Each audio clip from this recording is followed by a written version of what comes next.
Today, of course, is Mother's Day. According to some studies, it's the third most attended Sunday at churches after Christmas and Easter, weather permitting, perhaps. But perhaps people flock to churches on this day because it seems like the right thing to do to honor Mom.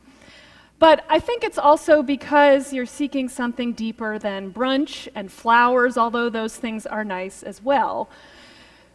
It's a holiday that should, but doesn't always, honor the complexities and the varied expressions of motherhood. The origins of Mother's Day go back to a Unitarian in 1870. Her name was Julia Ward Howe. Howe lost her own mother at age 5. And when she became a mother herself and saw women losing their sons to the violence of war in the United States and around the world, she sought to mobilize mothers for peace. Her Mother's Day proclamation began, "Arise then, women of this day, arise all women who have hearts."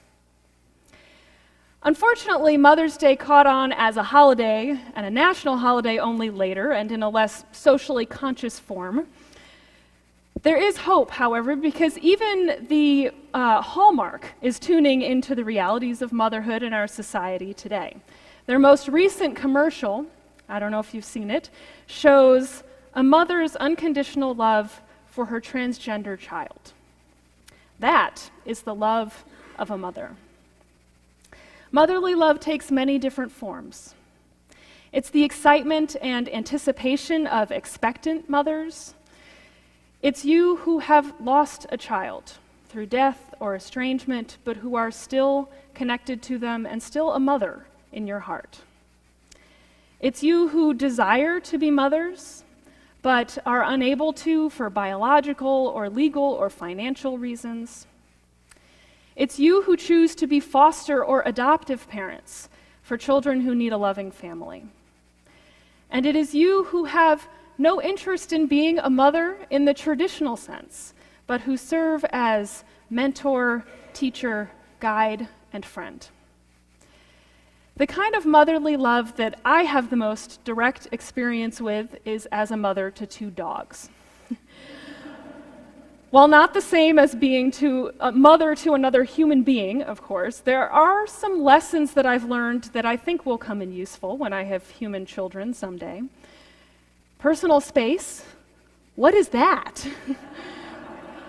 Feed me, pick up after me, put blankets over the nice couch. Let me run around and make noise, and love me, especially when life is rough. Ultimately, motherhood means saying yes to life, bringing it into being, or committing oneself to the life and growth of another. Motherhood is real, and it encompasses all that life is, the beauty and the mess, the joys and the struggles. It is definitely not one size fits all. Last week, I posed a question to my social media community. I asked, what does motherhood mean to you? And I invited everybody to respond, and I mean everyone, whatever your gender, whether you are a mother or not, would like to be a mother or have no interest, if you have a mother or 2 or none. And 2 of the themes that emerged from the nearly 30 responses were unconditional love and heartbreak. The final response of the 30 was my own mother's. She wrote, "Motherhood is always wanting to be and do better than what in my human frailty I can achieve, at least sustainably. There's a bit of heartbreak in that," she wrote. A friend put it another way. Motherhood is breaking your heart into pieces and watching them walk around outside of your body. What a very vulnerable experience. There's a poem by the Sufi poet Rumi that says, "Break my heart, oh break it again so I can love more fully." This is what the vulnerability and the heartbreak of motherhood makes possible. Another friend told me recently about watching her daughter, a piece of her heart, circle around a group of kids not knowing really how to connect and make friends, and feeling her loneliness. This mother's experience is one of deep compassion. I also think of a mother and her 6-year-old daughter who approached me as they were exiting the church sanctuary, the Sunday after the shooting at Sandy Hook Elementary School in Connecticut. The little girl handed me a colorful drawing that she had done during the service, and it said "Peace" in big letters across the top, and multicolored peace signs covered the page. I thought Julia Ward Howe would have been proud.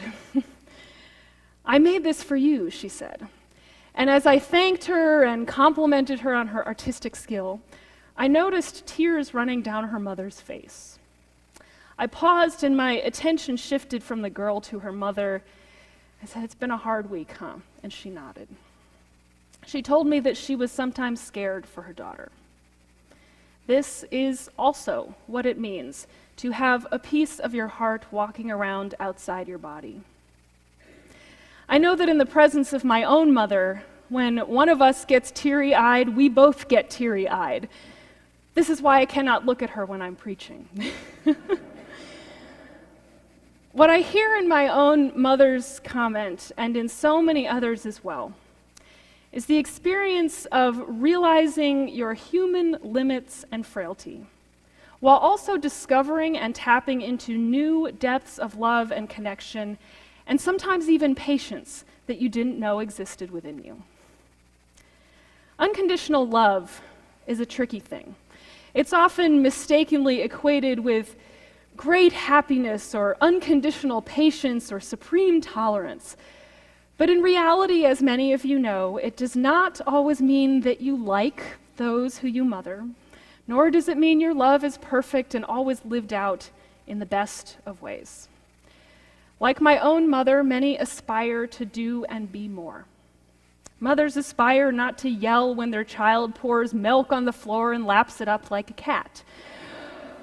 Mothers aspire to be patient when their child will not get out of bed and get dressed for school or for church. This doesn't mean that they don't have a deep, abiding love. I recently bought a copy of Hymns of the Spirit, which is a collection of liturgies, readings, and hymns gathered by the Unitarian and Universalist churches of America and published in 1937. In this volume, there is a reading on motherhood, and I wanted to share a few lines of it with you because I think it still resonates so beautifully today. "The way of the mother is a way divine, for the law of her life is love. Not in perfect wisdom, nor perfect in power doth she care for her child, but with anxious heart and glowing tenderness that floodeth life with joy. A mother's heart hath redeeming power, for hers is a love unending. Praise ye the love of a mother, and justify her love in thy life. Make her heart glad in the joy of thy virtue. For her love is more precious than riches. Her blessing shall be a benediction on thy life.